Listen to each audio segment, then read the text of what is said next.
My stepmom tore my passport so that I can't go to Turkey with my dad. But then my dad did something which shocked my stepmom. I, 18F, just turned 18 yesterday, and my dad, John, 45M, threw me a birthday party at our house. He invited our neighbors and some family members. It was a nice gesture, and I appreciated the effort he put into making my day special. I live with my dad, my stepmom Amelia, 40F, and my stepbrother Caleb, 14M. My dad loves me a lot, and we've always been close, especially since my mom passed away when I was younger. My relationship with Amelia, however, is complicated. She doesn't like me, though she's careful never to show it in front of my dad. I've known this for years, but I've never told my dad about it. I want him to be happy, and I don't want to bother him with what might seem like petty family drama. Plus, I'm afraid he might not believe me, or it could cause problems in his marriage. So I've always kept quiet about it. There have been several incidents over the years that have shown me Amelia's true nature. When I was 15, I got really sick at school. I had a high fever and couldn't stop throwing up. The school nurse called home to have someone pick me up. Amelia answered the phone, and I heard her tell the nurse she was too busy to come get me. She said she had errands to run and couldn't be interrupted. I ended up having to wait at school for 3 hours, lying on a cot in the nurse's office until my dad could leave work early to come get me. When he arrived, he was upset that Amelia hadn't called him to let him know I was sick. She just shrugged and said she figured the school would call him if it was really important. Another time, when I was 16, Amelia threw away a box of my mom's old things that I kept in my closet. It had some of Mom's jewelry, old letters she'd written to my dad when they were dating, and a scarf that still smelled like her perfume. When I realized it was gone and confronted Amelia, she claimed she thought it was trash. She said she'd seen an old box in my room while cleaning and assumed I didn't want it anymore. When I got upset, she just shrugged and said I should have kept it somewhere safer if it was so important. I cried for hours that day, and even though my dad tried to comfort me, I could tell he didn't want to believe Amelia had done it on purpose. Last year, I overheard Amelia talking to Caleb when they thought I wasn't home. She was telling him that he was her real child and that she only put up with me for my dad's sake.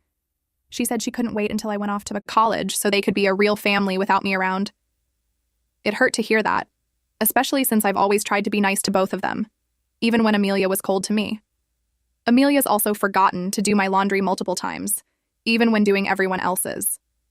She'll wash and fold clothes for my dad and Caleb, but leave mine in the hamper. When I ask about it, she always has an excuse. She didn't see my clothes.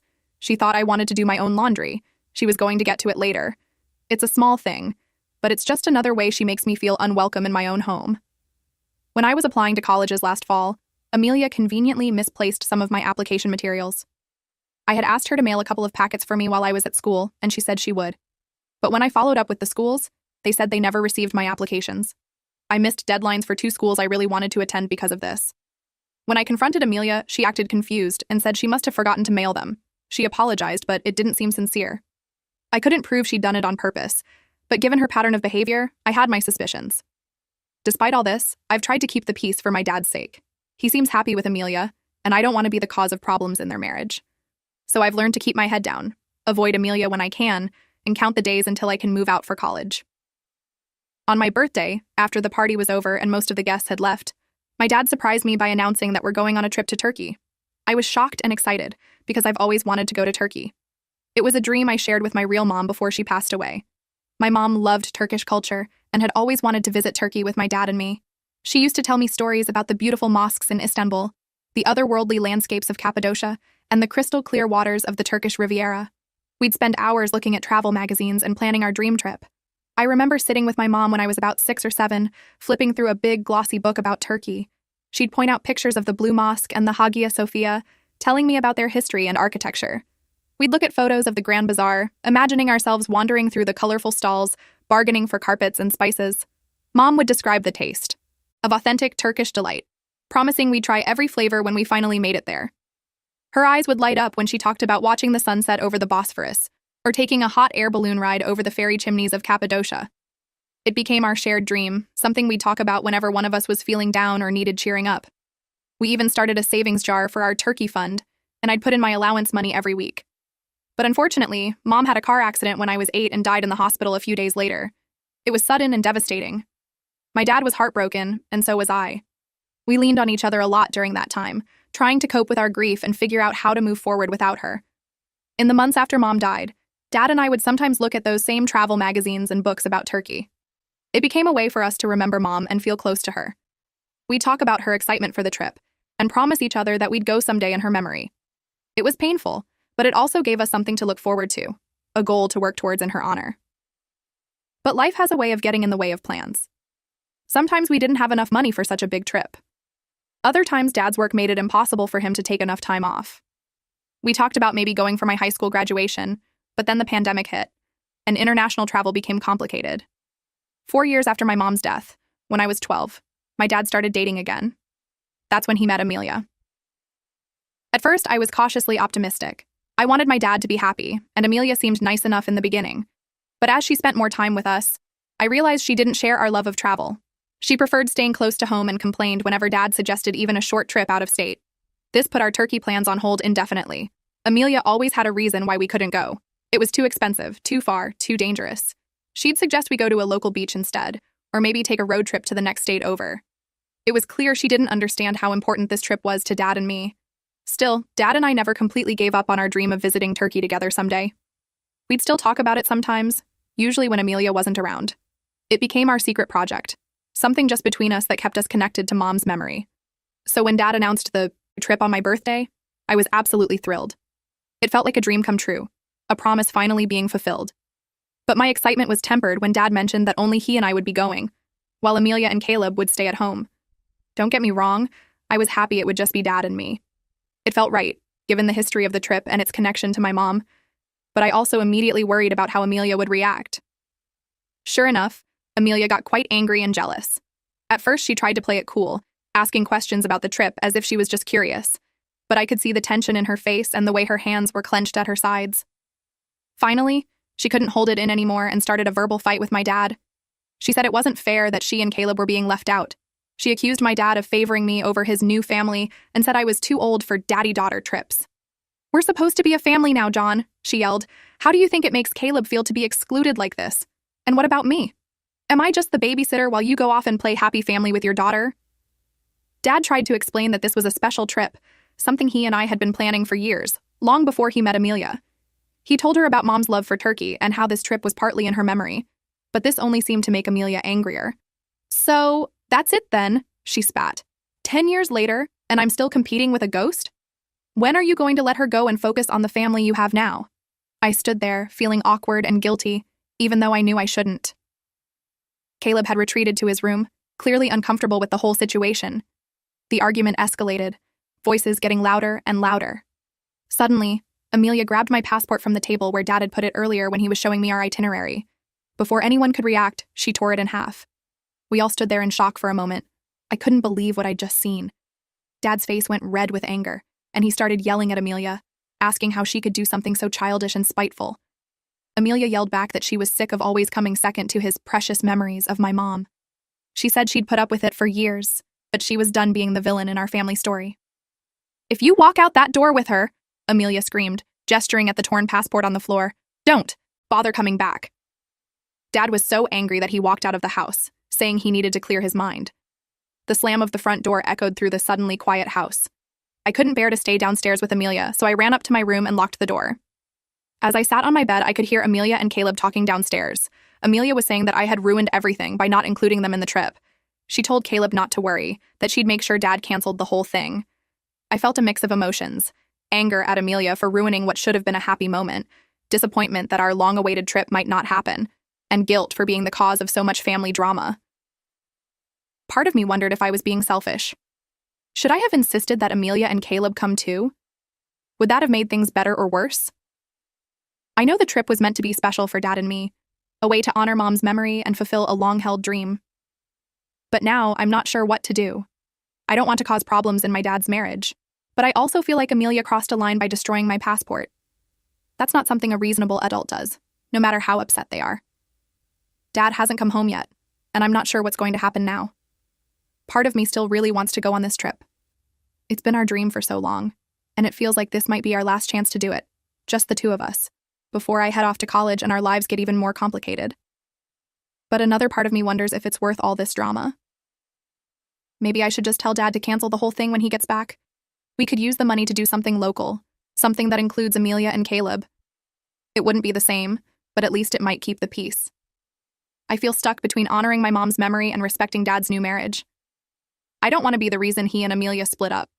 But I also don't think it's fair for Amelia to erase Mom from our lives or prevent us from taking this meaningful trip.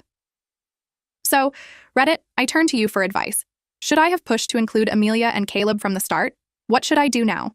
Should I try to convince Dad to go through with the trip anyway, or should I be the bigger person and suggest we cancel it? I'm lost and could really use some outside perspectives on this mess. Update.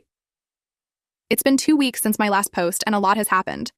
I wanted to update you all on the situation with my dad, stepmom Amelia, and our planned trip to Turkey. The night of my birthday, after Amelia tore up my passport, my dad stormed out of the house to clear his head. He didn't come back until late that night. I was still awake, too upset and anxious to sleep. I heard him come in and go straight to his study. He stayed in there for hours, and I could hear muffled arguments between him and Amelia. The next morning, things were tense. Amelia wouldn't look at me, and my dad seemed exhausted. He told me not to worry, that he would sort everything out. For the next week, I tried to stay out of the way as much as possible. I spent a lot of time in my room or out of the house with friends. When I was home, I could hear my dad trying to talk to Amelia, explaining the significance of the Turkey trip and why it was important to him and me. But Amelia wasn't having it. She kept insisting that we were excluding her and Caleb, that we weren't considering their feelings. She even started suggesting that I should move out, saying I was old enough now and it was time for them to be a real family without me. This hurt a lot, especially since the house belongs to my dad. It had been his and my mom's home before Amelia came into the picture. As the week went on, I could see my dad getting more and more frustrated. He tried to be patient with Amelia, but her stubbornness and hostility towards me were wearing him down. I felt guilty, thinking I was the cause of all this trouble. I even considered telling my dad to forget about the trip, just to keep the peace. But then, about a week after my birthday, something changed. I noticed my dad spending a lot of time on the phone and in his study. He seemed more determined, less willing to give in to Amelia's demands. Finally, after about a week and a half of tension and arguments, my dad called a family meeting. He asked all of us, me, Amelia, and Caleb, to gather in the living room. When we were all seated, I could tell this was serious. My dad's face was stern, and he had a folder of papers in his hands. He started by addressing Amelia directly. He said he had tried for the past week to make her understand the importance of this trip to Turkey, but she wasn't willing to listen or compromise. He explained again how it was a long-standing promise between him and me, a way to honor my mom's memory. Then he dropped a bombshell. He told Amelia that he had been planning to change his will to give Caleb an equal share of inheritance with me. He wanted to treat us both fairly, even though Caleb wasn't his biological child. But after the events of the past week, he had changed his mind. My dad pulled out a document from his folder. I assume it was the will he had been planning to sign. To everyone's shock, he tore it up right there in front of us. Amelia gasped and started to say something, but my dad held up his hand to stop her. He explained that he had already made changes to his will. In the new version, Caleb wasn't going to get as much as originally planned. Most of Dad's wealth and inheritance would now go to me. He said this was his final decision. Amelia was furious. She accused my dad of being selfish and manipulative. She said he was using his money to punish her for standing up for her son. But my dad remained calm and firm. He said this wasn't about punishment, but about realizing who truly cared about his happiness and respected his wishes. Then my dad turned to me and said something that made me want to cry with relief. He told me that he had already applied for a duplicate passport for me. As soon as it arrived, we were going to Turkey as planned, just the two of us. Amelia tried to argue more, but my dad shut her down. He said his decision was final, both about the will and the trip. If she couldn't accept it, he said, then maybe they needed to rethink their relationship. The meeting ended with Amelia storming out and Caleb following her, looking confused and upset. I felt bad for Caleb. None of this was his fault, and he was caught in the middle of adult problems. After they left, my dad and I talked for a long time. He apologized for not seeing sooner how Amelia treated me. He said he had been blinded by his desire to have a complete family again, but now he realized that Amelia had never truly accepted me as part of that family. We spent the next few days talking a lot about Mom, our memories of her, and our long-held dream of going to Turkey. It felt good to share these things openly, without worrying about upsetting Amelia. Dad also started making concrete plans for our trip, looking at flights and hotels. Amelia has been mostly silent since the family meeting. She spends a lot of time out of the house, or locked in her room. Caleb still talks to me, but I can tell he feels awkward about the whole situation. I've tried to assure him that none of this is his fault, and that I don't blame him for anything. As for me, I have mixed feelings about everything that's happened. On one hand, I'm thrilled that Dad and I are finally going to take our trip to Turkey. It feels like we're fulfilling a promise to Mom, and I can't wait to experience all the things she used to talk about. On the other hand, I feel guilty about the fallout with Amelia and Caleb. I never wanted to come between Dad and his new family, even if Amelia wasn't always kind to me. And I worry about how this will affect Caleb in the long run. But mostly, I feel relieved and grateful. For years, I've felt like an outsider in my own home, trying to shrink myself to avoid upsetting Amelia. Now, for the first time in a long time, I feel like my feelings and my connection with my dad are being prioritized. Dad and I are now waiting for my new passport to arrive. We've started planning our itinerary for Turkey, and Dad's even started learning a few Turkish phrases. It feels surreal that we're finally going to take this trip we've dreamed about for so long. I'm not sure what the future holds for our family. I don't know if Dad and Amelia will work things out, or if this is the beginning of the end for their relationship. Part of me hopes they can find a way to reconcile, for Caleb's sake if nothing else. But another part of me is relieved at the thought of not having to walk on eggshells in my own home anymore. As for me, I'm focusing on enjoying this time with my dad and looking forward to our trip. I'm also starting to think more seriously about college and my future. This whole experience has made me realize how important it is to stand up for yourself and not let others diminish your worth. I want to thank everyone who responded to my original post. Your comments and support helped me see that I wasn't wrong for wanting this special time with my dad. You gave me the courage to stand firm in my feelings, even when Amelia was trying to make me feel guilty. I know there will probably be more drama and difficult conversations ahead. Amelia isn't likely to accept this new situation without a fight. But for now, I'm choosing to focus on the positive. I'm going to Turkey with my dad, fulfilling a dream my mom had for us. Whatever happens after that, I know my dad has my back, and that means everything to me. Thank you all again for your support and advice. I'll update again after our trip if there are any significant developments. Wish us luck.